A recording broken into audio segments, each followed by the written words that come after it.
Si de algo saben las abejas, es de flores. Hay de todo tipo y para todos los momentos. Lo importante no es solo su color, tamaño o forma, sino lo que hace sentir cada una. Y para esos sentimientos trabajan. Igual que el Banco Central, que trabaja para hacer florecer la economía y que sientas estabilidad. Para ese sentimiento de tranquilidad. Para ese sentimiento de crecimiento y desarrollo. Para que la primavera llegue a todos los sectores y los planes de muchos den grandes frutos. Banco Central de la República Dominicana, 75 años trabajando por una estabilidad que se siente.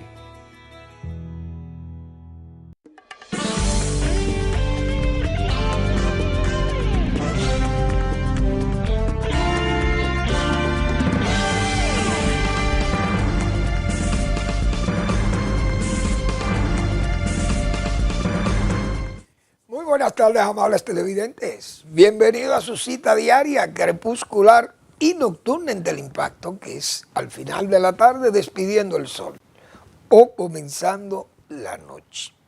Ponga su caridad en buenas manos.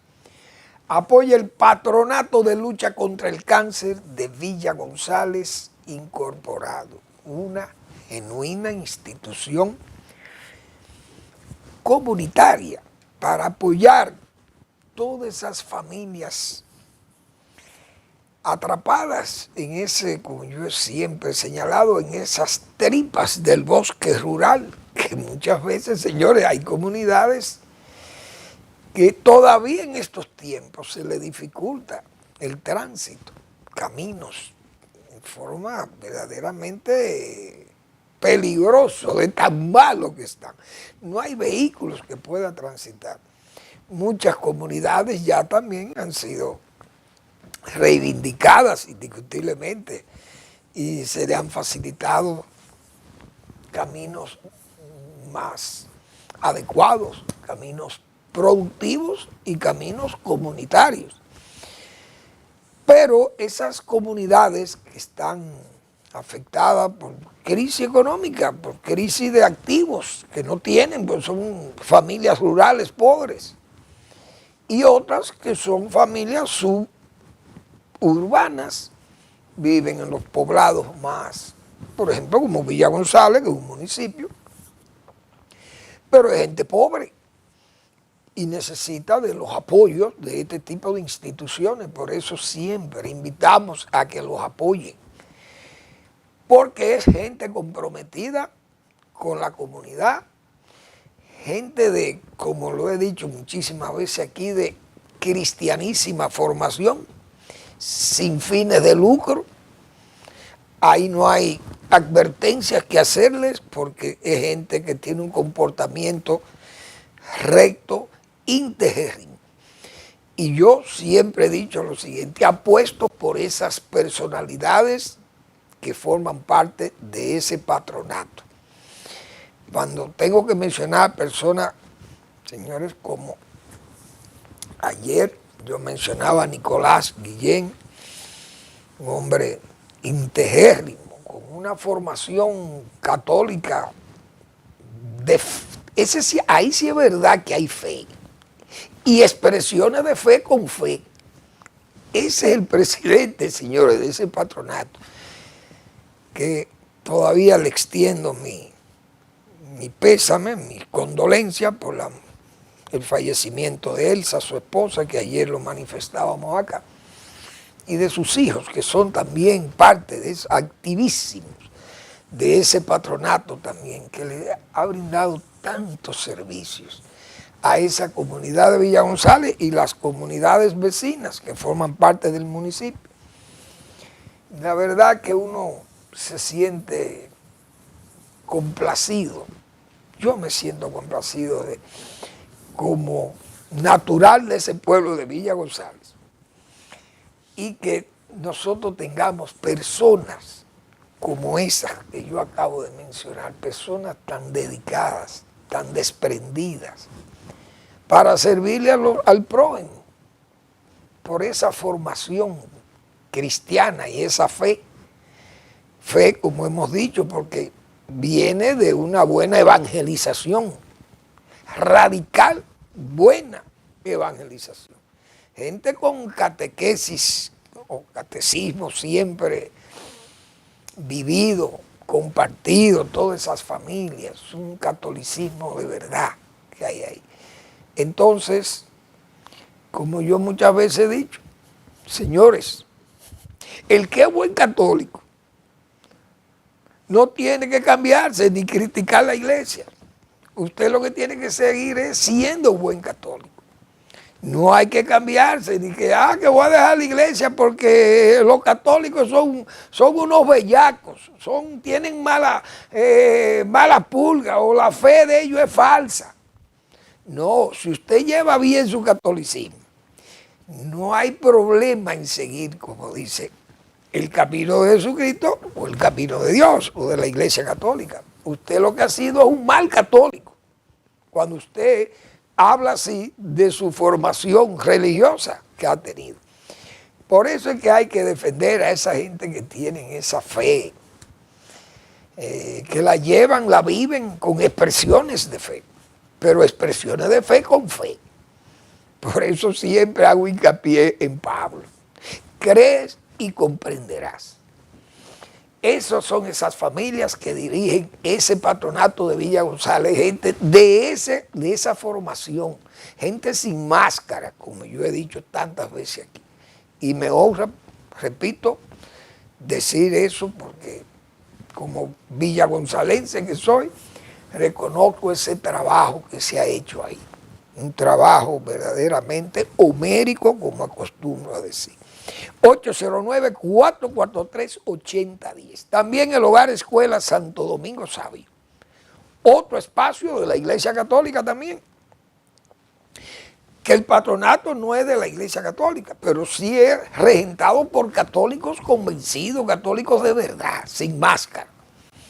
Entonces los salesianos cuidan de esta institución para formar jóvenes en alto riesgo. Avenida Independencia, esquina Gregorio Luperón, en Santo Domingo. Bien, bueno, vamos a saludar dos instituciones clave de la República Dominicana, indiscutiblemente.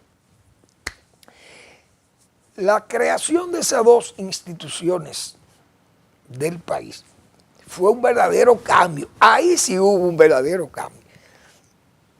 ¿Por qué Trujillo? Que era un hombre nada sencillo, uno lo sabe, y fue un dictador despiadado, pero ese señor juró que él iba a engrandecer la República Dominicana y que la iba a rescatar de esas tinieblas donde estaba la República, y que la República necesitaba salir de esa dependencia económica, de esas presiones de tener unas aduanas dirigidas por los norteamericanos y usted gobernando 10 u 11 años bajo ese criterio. La verdad que era una situación muy incómoda. Entonces ese gobierno decidió crear en 1941, 11 años después, el Banco de Reservas de la República Dominicana. Un banco que tiene hoy 84 años de fundado. Y acaba de celebrar ese 84º aniversario del Banco de Reserva. Le deseamos el mayor de los éxitos, ese banco que sigue siendo el banco más importante del país, porque es el Banco del Estado y maneja tantos recursos, que es la institución más sólida bancaria del país. Pero también el Banco Central fue un banco importante. Es reserva porque le daba la garantía también de manejarse el Estado con su propio banco. Eso es muy cómodo. Y además el Banco Central para crear el peso dominicano y tener esa soberanía económica, esa independencia económica, partiendo ya de un peso fuerte defendido por el propio gobierno también, que fue un gobierno respetuoso del peso, ese gobierno de Trujillo, y de la bóveda extranjera, nada de préstamo fácil, porque ese sí dijo vamos a hacer un cambio y vamos a pagar. Y se pagó la deuda externa aquí.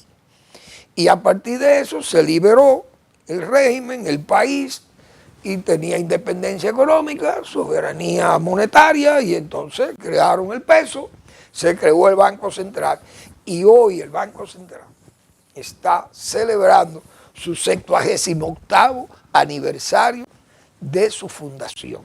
Y eso es un hecho muy relevante. Hoy, el gobernador del Banco Central, don Héctor Valdés Albizu, que es un hombre que siempre está, como se dice, con los pies en la tierra como economista, que muchas veces yo he dicho aquí, nunca ha imperado en el señor Valdés Albizu la incertidumbre por encima de la previsibilidad. Siempre muy previsible. Valdés, ese ha sido un éxito para su política monetaria, la seguridad del desarrollo económico, la confianza. Y Valdés siempre, como hemos dicho aquí, ha estado delante de los problemas. Se adelantan a los problemas porque son previsibles a los problemas. Saben que esta es una economía que se puede contagiar con los problemas internacionales y se pueden modificar las cosas fácilmente dentro de este país por la dependencia que tenemos del exterior.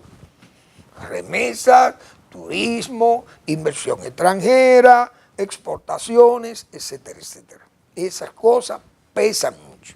Por eso hemos dicho siempre que Valdés nunca en él ha imperado la incertidumbre por encima de la previsibilidad, que es la principal, diríamos, es la principal condición de la estabilidad monetaria y del desarrollo económico, indiscutiblemente. Bueno, Valdés expuso los fundamentos que proyectan a República Dominicana con un foco de una inversión extranjera directa que ascendió, señores, a 4.000 millones de dólares de enero a septiembre de este año. Eso es muy bueno porque este es un país que viene cada año subiendo la inversión extranjera y esa inversión es una prueba de fortaleza, por un lado, y una prueba de confianza, de seguridad jurídica. Tiene que haber seguridad jurídica porque nadie va a invertir en un país donde es un desorden. Usted no sabe quién va a salir con una máscara, como dicen, y le va a hacer una cucaramácara. Entonces, también uno sabe que en esos organismos internacionales que velan por esta economía, muchos de esos inversionistas van y preguntan, como se dice en esos organismos y en esas certificadoras, dígame una cosa, ¿cómo es República Dominicana? Mira, ahí hay un señor que tiene casi 30 años dirigiendo el Banco Central. Ahí hay confianza, hay seguridad, ahí hay previsibilidad. Nada se trabaja ahí con incertidumbre, ni se trabaja, como se dice, al azar, a lo que venga, no, ni a ciegas, ni a tontas, ni a locas, ni a ciegas. Ahí se trabaja con previsibilidad. Entonces vienen los inversionistas, se instalan aquí 4.000 millones de dólares, señores, de enero a septiembre. En su discurso central, que hoy el gobernador dio todas las informaciones de lo que ha pasado en este periodo hasta septiembre, y las proyecciones para el año que viene también, cómo van a ser las cosas, dependiendo también cómo esté la situación internacional. El discurso del gobernador se indicó lo de la inflación interanual, muy importante. Dice él que estamos en 3.76% en septiembre, una de las más bajas entre las economías no dolarizadas en América Latina. Dice él que se han colocado 66.000 millones de pesos dominicanos de unos 81.000 millones aprobados por la Junta Monetaria a fin de facilitar el crédito a empresas y hogares. Se han usado 66.000 millones de ellos. La tasa pasiva promedio ponderado de la banca múltiple se ubicó en 6.6%. Eso es lo que le pagan a uno por ahorro. Y la tasa activa se colocó en 13.9% a octubre de 2025. La inflación interanual a septiembre se ubicó en 3.76, como repito, permaneciendo dentro del rango meta de 4.0 más o menos 1 durante los últimos 29 meses. La subyacente se ubicó en 4.35 interanual. El PIB real acumuló un crecimiento de 2.2% de enero a septiembre del 2025. La manufactura local creció 1.7% y la de zonas francas 1.8%. Las exportaciones ascendieron a 11.600 millones entre enero y septiembre. Ascendieron a unos 8.500 millones de dólares y por remesa, bueno, los ingresos por turismo, perdón. Los, 8.6 millones de turistas que vinieron al país en ese lapso, en ese espacio de tiempo. Los ingresos por turismo, 8.500 millones de dólares en esos enero-septiembre. Y de remesas, 8.900 millones. Esos son dos brazos fuertes del país, digo, dos músculos. La inversión extranjera directa alcanzó 4.000 millones de dólares de enero a septiembre y superaría a 4.800 millones al finalizar el año 2025.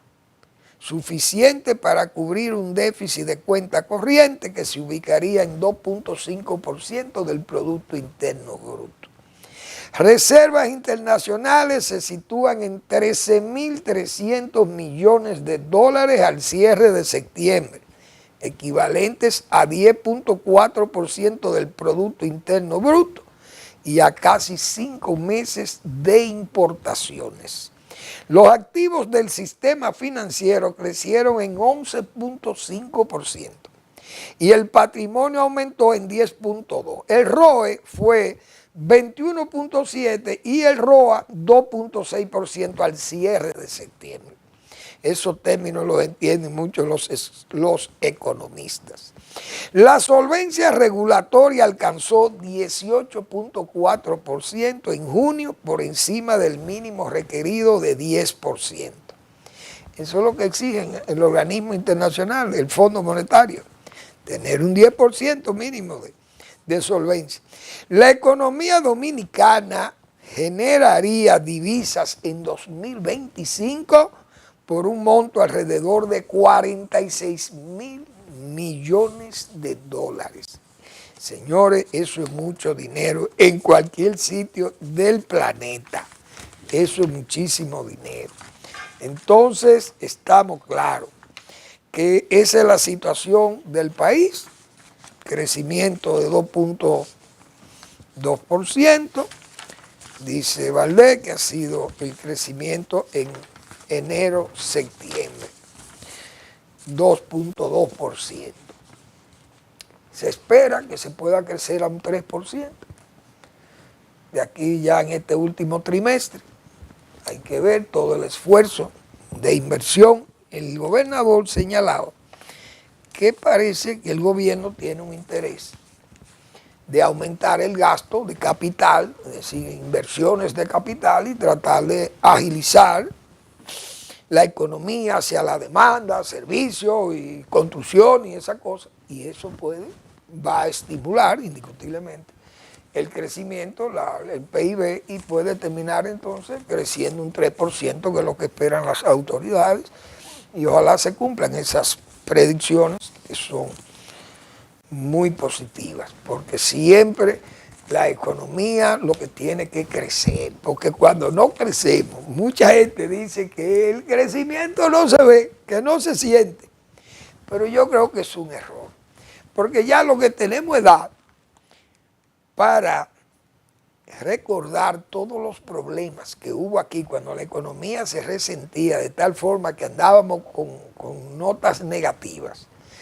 Usted veía, como se dice, el mosquero, es decir, muchos problemas sociales, muchas protestas, se enerva la gente, el desempleo, la caída de los ingresos en la gente, no demandan, el comercio se resiente también, la manufactura, etcétera, etcétera. Entonces, cuando esas actividades económicas son negativas, usted ve lo que pasó aquí 2000-2004. Aquel gobierno, que fue fatídico, aquellos finales, 2002 en adelante, eso fue la debacle. Entonces, el país se vio expuesto a muchísimos problemas. Pasó también en tiempo de Salvador Jorge Blanco. Ese gobierno tuvo que hacer muchísimos ajustes y muchísimos malabares. Ya venía herido el país del periodo anterior. Entonces ese gobierno se vio en una situación muy crítica también, el gobierno de Salvador Jorge Blanco. Fue la década perdida, como se llamó. Pero recuerdo, y siempre lo digo aquí, el azúcar, que era una de las, diríamos, piezas fundamentales de la economía, porque no había ese tipo de inversión extranjera, o el turismo, o la zona franca, no estaban esos niveles de expansión. Entonces se dependía mucho de esas cosas. Pero ese azúcar estaba a 3 centavos de dólares, el quintal $3, un quintal de azúcar. Y en esas condiciones es muy difícil trabajar, indiscutiblemente, uno lo sabe. Más con todos esos problemas que venían ya y esa reestructuración en los gastos del gobierno y en toda esa deuda, Dios mío, y aquello fue fatal. Entonces, hay que apreciar el crecimiento económico, siempre será positivo, porque las condiciones, por malas que sean, porque no es que estamos bien tampoco, pero por malas que sean, siempre es mejor tener crecimiento positivo, porque esas son las razones que traen cuando la economía comienza a patinar, se va a lo negativo y vienen los problemas sociales graves. Y los vimos en el 84 y en otras fechas también. Vamos a una breve pausa y regresamos.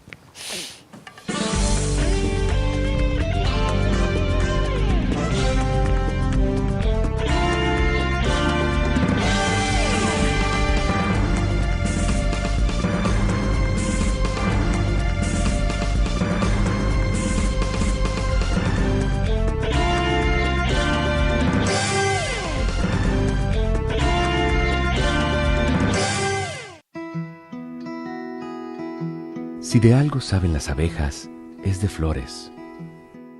Hay de todo tipo y para todos los momentos.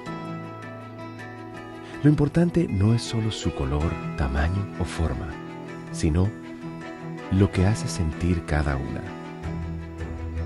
Y para esos sentimientos trabajan. Igual que el Banco Central, que trabaja para hacer florecer la economía y que sientas estabilidad. Para ese sentimiento de tranquilidad, para ese sentimiento de crecimiento y desarrollo, para que la primavera llegue a todos los sectores y los planes de muchos den grandes frutos. Banco Central de la República Dominicana, 75 años trabajando por una estabilidad que se siente.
Muy bien, señores, se habla de un estado de emergencia y eso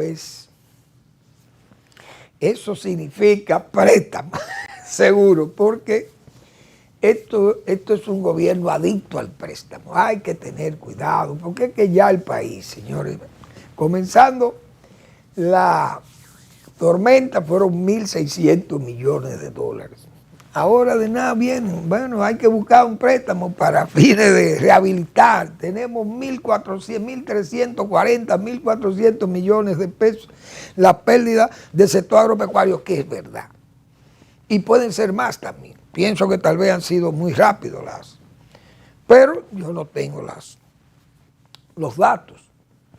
Desde luego, los gobiernos tienen mecanismos para ayudar sin tener que estar endeudando. Entonces, repito, puede ser que ese estado de emergencia tenga algo de querer más dinero.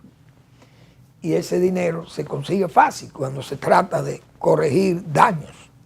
Pero yo recuerdo Fiona, señores. ¿Qué pasó con Fiona y el agro? Que generalmente los daños mayores por todas estas lluvias y avenidas son los deslaves que pueden dañar viviendas, indiscutiblemente dañan viviendas precarísimas. Gente que son damnificados, siempre son damnificados, porque viven como damnificados. Entonces, cuando vienen estos problemas, estos meteoros, lo que hacen es agravarle la vida a los damnificados que viven en esas condiciones de urbanos proletarios, principalmente en las barriadas periféricas, todas expuestas a las cañadas y a todas esas áreas que eran áreas, antes, en tiempos de la dictadura, no había problema de cañadas, de vivienda ni de basura en cañadas.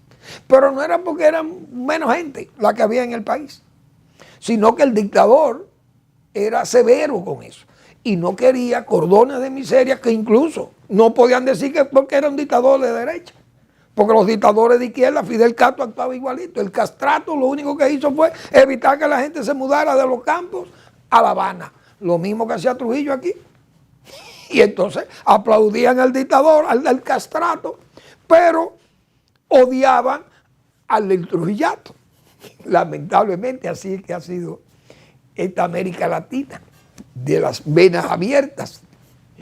Bueno, entonces uno vio lo que pasó con Fiona. Fiona fue en el 2021, 22, no recuerdo, o 21, 22, los dineros se los repartieron en agricultura, que lo hemos denunciado 1000 veces aquí, pero Ética, doña Milagro, va y la premia y le da un 98 de eficiencia administrativa.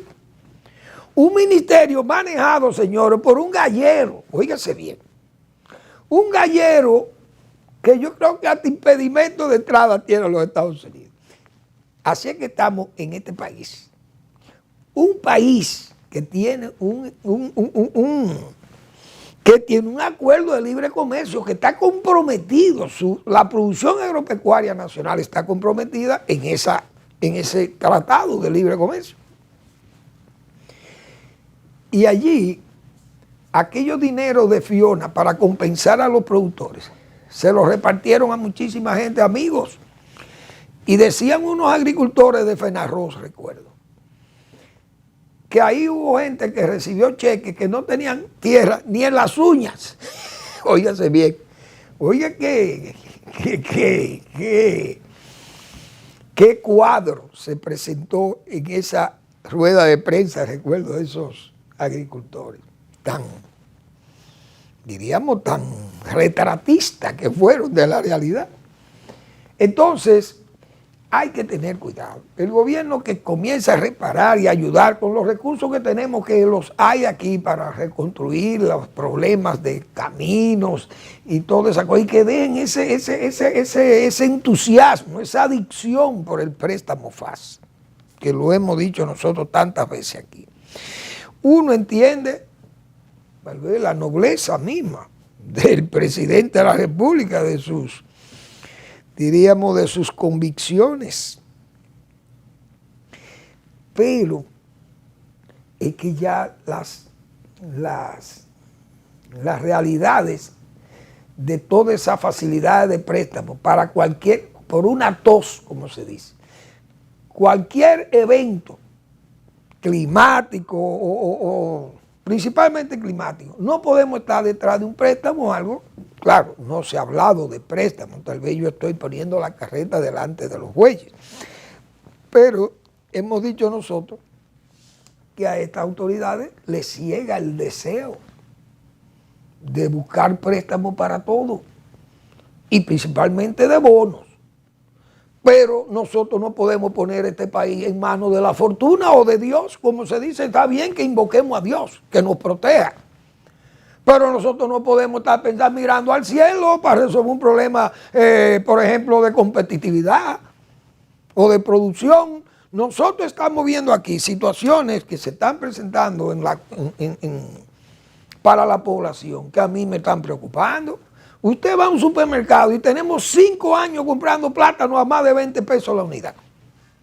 Falta de fomento, hemos dicho nosotros aquí, los ramitos de recao, como se le llaman esos ramitos verdes, señores, eso vale ya un paquetito de eso, vale 50 pesos en un supermercado. Ahora se agravan más con estos problemas de la lluvia, porque eso se produce en invernadero o a pleno campo, imagínense con esta lluvia y los deslaves, etc.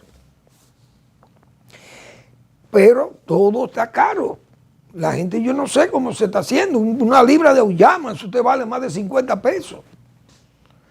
Entonces, ¿qué es lo que 2 manos de guineo? Usted tiene que pagar 75 pesos por 2 manos de guineo. ¿Dónde está la producción nacional? Después de esta tormenta, ¿qué va a pasar?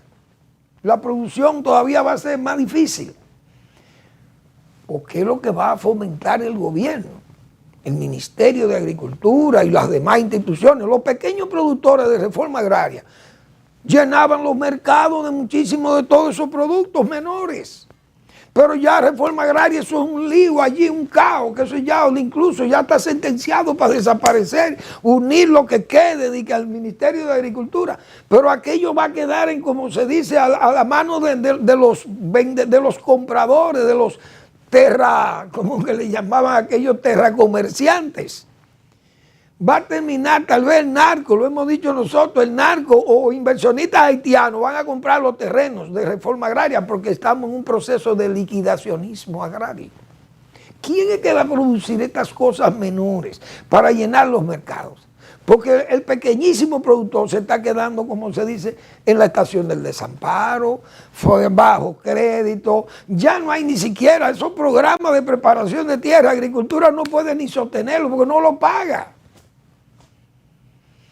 Entonces el programa de fomento, no hay fomento, a menos que sean manos privadas que hagan un esfuerzo y sin pensar en el Ministerio de Agricultura, porque el Ministerio de Agricultura no puede brindar asistencia técnica, no hay crédito, los mercados son una cosa, todo es como qué sé yo, a ciegas.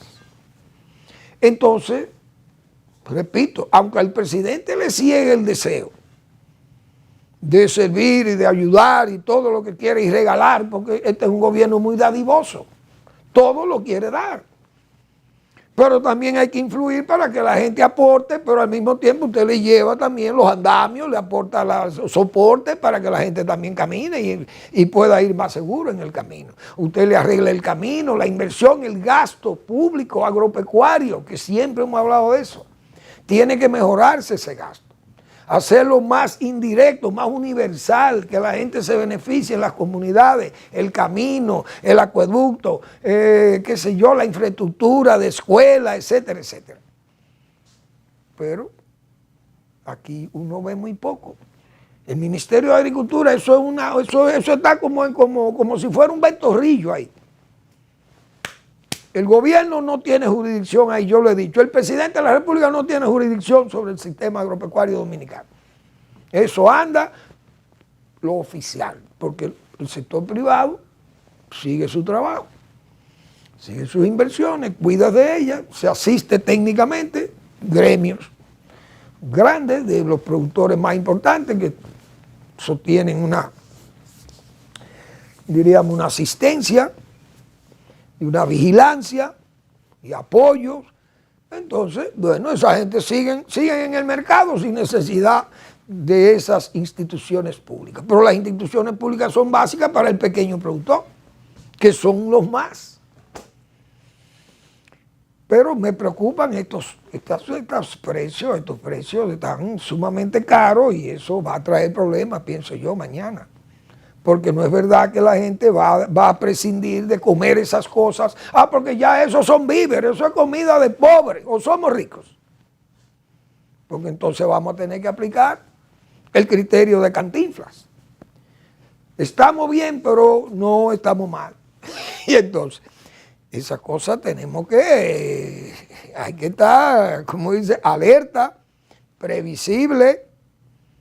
Lo hemos dicho muchas veces aquí, porque si no vamos a estar gobernados solamente apostando, como dijimos hace un rato, a la bienaventuranza de Dios, es decir, a la providencia divina que siempre nos ha cuidado, y gracias Señor, o a la fortuna, cuidado con jugar a la lotería, que así no avanzamos. Bien, entonces, vamos a ver si nos escuchan, tal vez nos escuchan con ese asunto de que no se pongan a regalar dinero a lo loco, presidente. Si van a ayudar, ponga gente de su confianza a que vigilen esas dádivas en agricultura, esas compensaciones, porque le van a pasar como las de Fiona. Óigalo bien. Y usted tiene gente que aparece que se puede prestar para auxiliar al gobierno en esos asuntos. No tiene que ser nada más dependiendo de los oficiales o de los empleados públicos. Hay gente también del sector privado que aporta, que ayuda, que puede colaborar. Gente independiente, incluso hasta la oposición que le exijan. Que veo que la oposición, bueno, no, la oposición que no aporta en esta situación. Pero ¿y qué es lo que va a aportar la oposición? Si la oposición se ve avasallada por los organismos de socorro, son todos manejados por el Estado. Las dádivas, este es un gobierno muy dadivoso, usted no puede ir a competir en dádiva con el gobierno. Entonces, ¿qué va a hacer la oposición? Lo más que puede rogar para que las cosas se hagan bien y que pueda llegar la ayuda oficial a los quienes las necesitan, a los damnificados. Pero la oposición no va a hacer nada, claro. Hemos visto cómo la historia a la callada se venga. Y precisamente, bueno que haya traído ese tema, porque lo está viviendo eso ahora. El señor Andy Daguá. Andy Daguá es un economista muy estudioso, acucioso, y tuvo un tiempo en que manejó una oposición verdaderamente fuerte, cerril casi, contra el PLD de Leonel Fernández. Recuerdo cuando se iba a iniciar el metro, que Leonel Fernández habló del metro, el señor Daguá hizo una comparación de todo lo que se podía hacer con el dinero mal invertido en el metro. Bien, esa vez, Leonel Fernández, que viene de la escuela balagueriana en el aspecto de que no se amedrenta porque haya críticos a una obra que él haya pensado y que la haya diseñado y que se va a ejecutar, Verbigracia, ahí está el aeropuerto del Joaquín Balaguer. Las garzas se le van a meter a los motores de los aviones y eso va a ser un accidente aéreo a cada rato porque ahí hay un basurero que eso está lleno de aves. Háganlo ahí. Y ahí se hizo el aeropuerto Joaquín Balaguer de Ligüero y no se ha caído ni un avión. No ha habido un accidente por aves, por pájaros del área del vertedero que hay ahí de Duquesa. Entonces con el metro pasó lo mismo. Hoy Andy Daguá tiene incluso aquellas EDES que estaban en manos privadas fueron compradas por el gobierno del PRD, del PPH. Entonces, las operaciones eléctricas criticadas por Andy Daguá. La compra de las EDES también fue favorecida por el señor Andy Daguá. El metro criticado por Andy Daguá. Y hoy Andy Daguá es un apologista del metro. Ahora dice que lo que hay que hacer es metro. Fíjense qué contradicciones. Pero es que la historia es así. Entonces, ¿qué pasa? Que encuentra críticos dentro de ese PRD que tiene siempre una fisonomía, ese PRD, PPH, PRM, que es su ADN. Tiene esa fisonomía, su verdadera fisonomía está con una máscara siempre. Lo hemos dicho muchas veces aquí. Como una especie de máscara de hipocresía a esa actitud de democracia o de corrupción democrática. Entonces, cuando no le conviene, salen y son críticos severos. Hoy usted ve que tienen a Andy Daguá, como lo dicen, al salto de la pulga. Es un opositor ahora del gobierno, es un crítico y ahora se le señala con la crudeza. Pero ayer se le ensalzaba cuando era tan crítico con los gobiernos de Leonel Fernández. Los mismos bonos, y es verdad, los bonos de Hipólito Mejía aquí, los negoció el señor Daguá. Hoy él es un crítico de los bonos, pero no necesariamente porque usted defendiera los bonos ayer, no lo puede criticar hoy, porque usted puede defender una cantidad X de bonos, pero no un exceso de bonos, porque el exceso de bonos trae un exceso de deuda, de una deuda que no es una deuda, diríamos, con los organismos, es una deuda de usura. Entonces, usted también como técnico tiene el derecho de decir, mire, ya vamos en un nivel peligroso. Pero el hombre ha recibido una granizada de crítica desde lo interno del PRM, que repito, siempre han vivido con esa máscara, con ese rostro cubierto con esa máscara de la hipocresía. Y eso es la historia que a la callada se venga. Vamos a la pausa.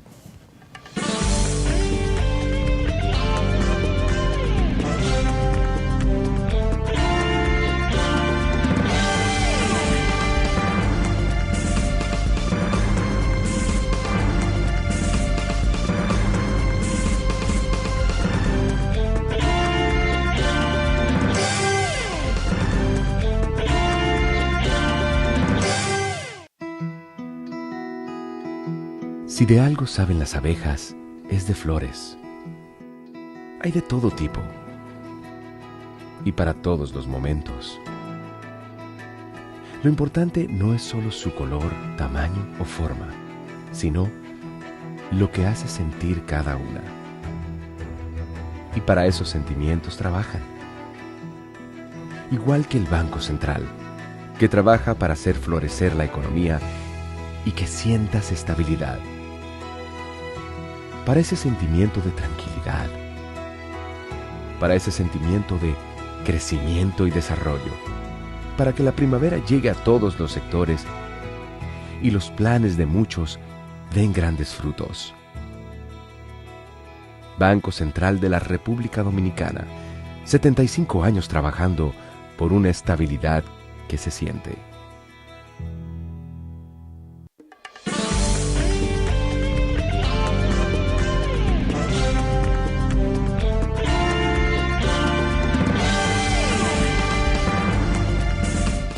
Bien, dirá Andy Daguá, yo pensando en el señor Andy Daguá, que había tenido una posición crítica, de oposición, vamos a decir, pero no es un opositor con, vamos a decir, con colores o banderías políticas, porque uno no le conoce a ese señor una afiliación.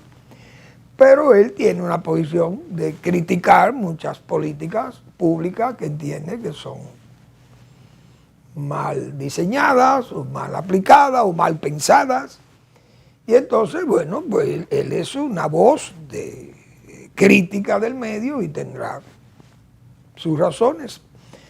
También no hay duda que de la en el mismo área oficial le pueden hacer también críticas a sus críticas, pero eso es parte del proceso democrático. Ahora, yo sé que hay mucha gente que le está respondiendo con dureza tal vez, o recordándole cosas del pasado próximo en este país, que han tenido esas posiciones tan dubitativas muchas veces, eso es verdad.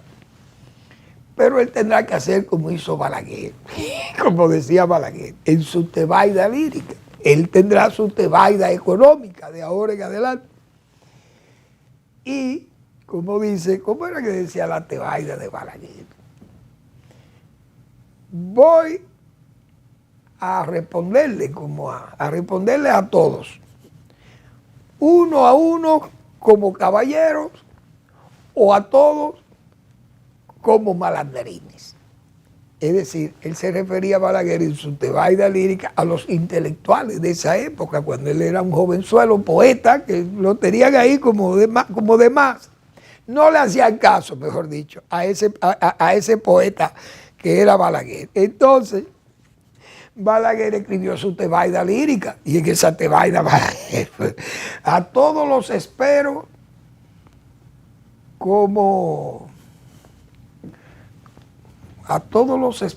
para combatirlos uno a uno como caballeros y a todos como malanderines, señores. Balaguer era muy fuerte, de verdad. Bueno, el gobierno anuncia plan de reparar cañadas, señores. Esas cosas, todas esas son las promesas de la hora, del impulso, porque se gobierna por impulso, le hemos dicho otra vez. Y eso no es bueno, no es sano. El hospedaje del Yaque está ofrecido también. Y ustedes verán la brega que va a dar para comenzar esa limpieza. Bueno, eso hay que limpiarlo completo. Eso no es una reestructuración, no. Es una reconstrucción de ese sector santiaguero, del hospedaje del Yaque, que eso es tan viejo como la República, como dice. Y eso no va a ser fácil, pero está ofrecido en promesa, igual que las cañadas. Pero tienen 5 años reparando cañadas, supuestamente la CAS, usted recuerda. Y nosotros decíamos, miren, póngase a corregir fugas, la CAS, que son muchas las fugas que tiene el acueducto de Santo Domingo, y otros organismos que vayan limpiando las cañadas y organizando la gente. Porque yo decía en el comentario anterior, cuando Trujillo, esas cañadas estaban limpias, no había nadie, porque la dictadura lo impedía. Ahí no había problema de damnificado cuando Trujillo, porque nadie se podía mudar en esas cañadas. Ahora están las cañadas, que son barrios, las cañadas, y le construyen ahí al lado de la cañada los gobiernos y los anteriores. La cañada de Guajimía es un encanto ir a inaugurar apartamentos en la cañada de Guajimía, que me perdonen los residentes que viven ahí, pero siempre vivieron en la precariedad y todavía viven en la precariedad, llenas, cegadas de basura. Pero esos son drenajes naturales de la ciudad de Santo Domingo, hoy captados por damnificados. Ese precarismo se instala allí y lo que crea son los verdaderos problemas, gravísimos problemas a la comunidad y a los gobiernos, a las autoridades. Ahí está. Ahora vienen las ofertas y de todo, y eso se vuelve nada más, eso es para promoverse políticamente, por eso no van a llegar. Ustedes lo verán que no va a haber nada en eso. Porque para limpiar cañada aquí hay que ¿cómo diríamos? Mudar a los residentes. ¿Y dónde que lo van a mudar? Ya como está esto, que está saturada la capital de todos esos cordones, de toda esa periferia en condiciones precarísimas, como están viviendo ahí, como damnificados al fin. Siempre son damnificados. No se les puede servir agua, no pagan luz, eso es un caos allí. La basura y todo es a la cañada o al río, lamentablemente. Entonces eso sabe uno que no van a terminar ni van a hacer nada y ustedes lo van a ver. Harán cositas para el efectismo, escenografía del dolor, escenografía de la desgracia, tramoyismo, pero más nada. Ya de la migración haitiana, seguimos haitianizados, los haitianos hacen lo que les da la gana, viven aquí entre los dominicanos y la autoridad Ahora es devolviéndolo allá, de que el ejército, ahora es el ejército, ya de migración ni se habla, y del muro menos. Todo un tramoyismo, una propaganda, entonces después quieren que le compremos ese discurso. Entonces es malo hacerle oposición a eso, porque no se aporta, se critica y no se aporta, eso es mala oposición, dicen algunas plumas y voces que no son, voy a decir, alquiladas, pero sí parece que son voces y plumas comprometidas con la hora, con la autoridad de la hora. Porque díganme usted, ¿cómo no se va a opinar sobre esas cosas? Es una pena, lamentablemente una pena, seguimos atrapados en el tramoyismo, en la escenografía, en la promesa y en lo que se quiso hacer ver que era un cambio, pero el cambio ha muerto. ¿Cuál es la novedad? Seguimos con los mismos problemas agravados y con las deficiencias propias de autoridades que le falta más, diríamos, mejor pensamiento, que sean más efectivos, más eficientes y que al mismo tiempo no sean tan sensibles. Entonces se necesita coraje cívico para enfrentar esos problemas y darle la cara a esos problemas y quitarse esa máscara de hipocresía para enfrentar con corrupción democrática, como hemos dicho otra vez.